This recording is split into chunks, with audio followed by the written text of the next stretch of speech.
或者立法院三读通过职权刑事法的修正草案，有几十个公民团体甲民众是组织伫立法院外口来抗议。昨暗主办单位是宣布现场已经有超过7万人，除了台北以外，也阁有花莲、新竹甲彰化等等的县市，也拢发起行动，做伙来声援528青鸟行动。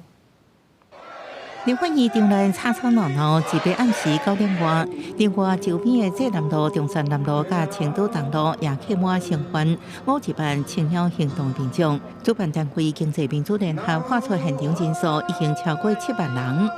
今天我们在全台湾各地都还有人在串联，各地都有举办活动，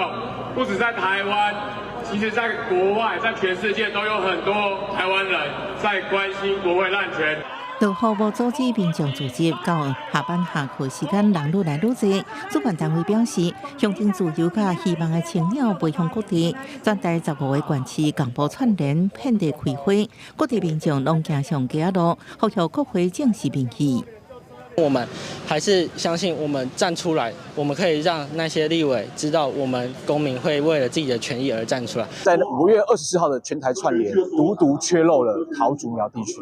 我们新竹人这一次绝对不会缺席。花莲地方活动大部分是少年人甲学生，希望让更较侪人知影，都算伫花莲也有无共款的声音。就算我明天要生了，我觉得如果说今天就是有这样子的，就是花莲有这样子的那个集合的话，我还是愿意。